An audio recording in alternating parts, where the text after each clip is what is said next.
الساعة 6 الصبح نازل شغلك زي أي حد عادي، ونازل متأخر لأنك كنت مطبق على فيلم ايدج اوف تومورو، واللي بالمناسبة هو من أفضل أفلام توم كروز، وماشي في راسك آلاف الأسئلة زي النهاردة هناكل إيه؟ أو هنتعشى إيه؟ أو هنفطر إيه؟ مع إنك لسه فاطر من شوية. ومن ضمن زحمة الأسئلة اللي جت في دماغك فضل سؤال يلح عليك طول اليوم بسبب توم كروز ما أنتش قادر تشيل السؤال ده من دماغك: هي الكائنات الفضائية عايشة فين؟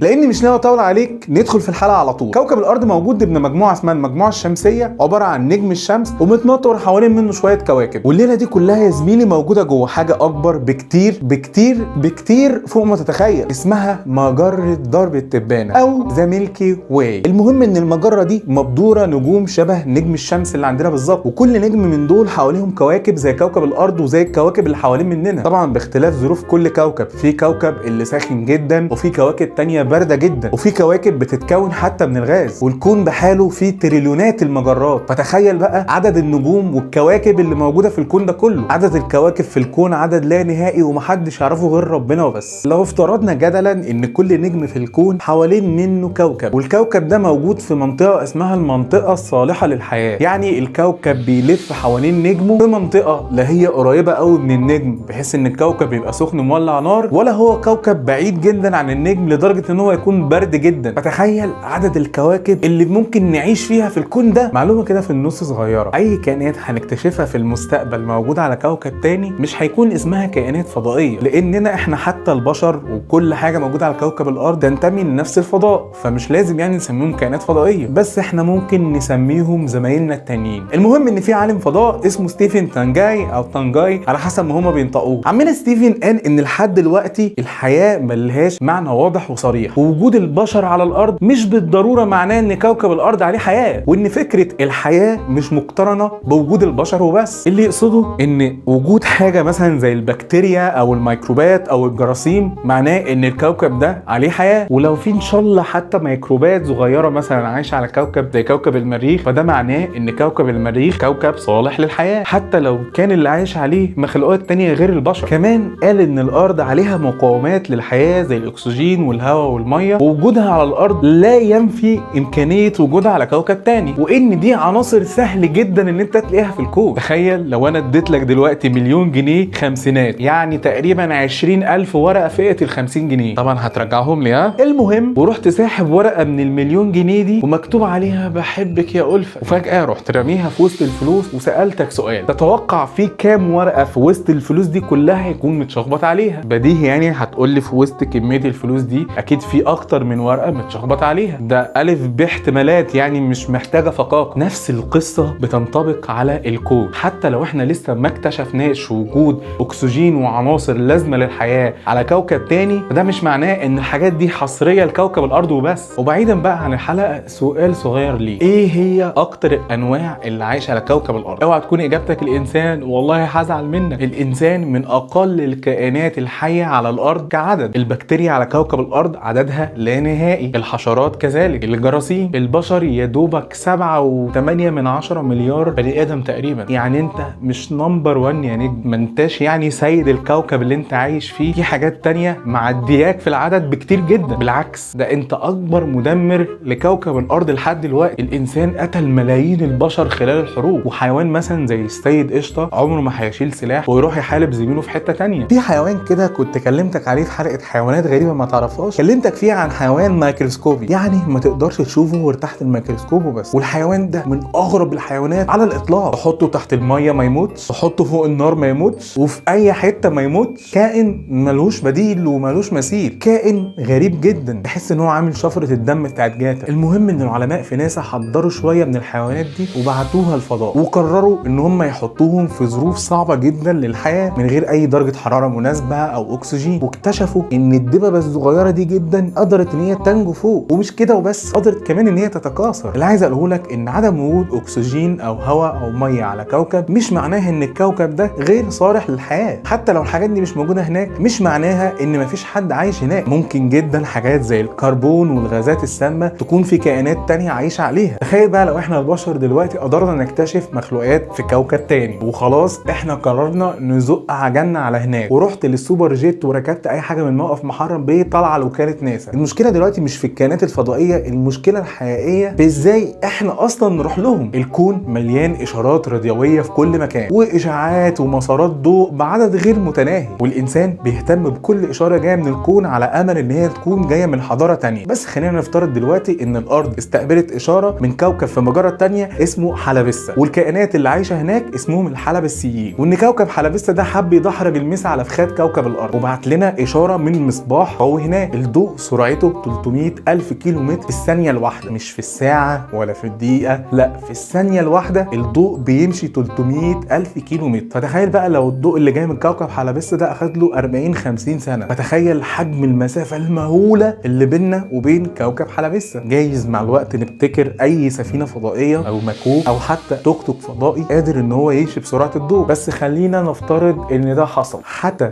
لو فكرت ان انت تسافر بسرعه الضوء فجسمك هيتفتت، وده لان جسم الانسان له قدر معين من السرعه ممكن الجسم يمشي بيها، والجسم البشري له حدود معينه من السرعه ما ينفعش ان هو يتخطاها. يعني الموضوع مش مفتوح زي ما انت متخيل. لكن خلينا نتخيل ان احنا حلينا قصه السرعه، ولاننا بشر بنحب نفسنا وبنخاف على نفسنا من الاذى، بعتنا روبوت لكوكب حلبسة ده محمل بكل افكار البشريه، ومحملين عليه 70 جيجا افلام وثائقيه وكتب وروايات وحتى مهرجانات لحمو بيكا. تفتكر لو الروبوت ده قابل الناس اللي هناك هيقولوا عليه ايه وهيقول لهم ايه؟ تخيل وجود مجتمع تاني فيه كائنات ذكيه زي الانسان، بتحب وبتتجوز وبتتكاثر وبتشتغل وبتمتحن ثانويه عامه. كمان تخيل لو هم فعلا موجودين هيكون رد فعلهم ايه تجاهنا؟ هل هيصاحبونا ويكونوا حبايبنا، ولا هيهاجمونا زي الافلام الاجنبي وهيكون وجودنا مبرر ليهم عشان يقضوا علينا؟ في اخر حلقه يا صديقي حابب اقول لك كلمتين. عدم اكتشافنا لشيء مش معناه بالضروره ان الحاجه دي مش موجوده. لحد اللحظه ما تمش اكتشاف اي كائن حي بره كوكب الارض، لكن تم اكتشاف كواكب كتيره صالحه للحياه. ولو عايز حلقه عن الكواكب دي اكتب لي في الكومنتات وانا عينيا ليك. لو انت بتشوف الحلقه دي دلوقتي وحد سالني عنك قبل ما انت تشوف الفيديو، غصب عني هقول له ده انا ما اعرفكش. لكن كون ان انا ما اعرفكش ده مش معناه ان انت مش موجود. بس اهو اديك بتشوفني وعارفني وبقيت حبيبي وصاحبي، وممكن اسلفك فلوس كمان لو انت عايز، بس ما تاخدش على كده ها. عموما نتمنى في يوم من الايام ان احنا نقدر نعرف مين عايش معانا في الكون، ومين بيعمل لايك للفيديو، ومين بيعمل اشتراك للقناه. بس كده الفيديو خلص، اشوفك في حلقه جديده.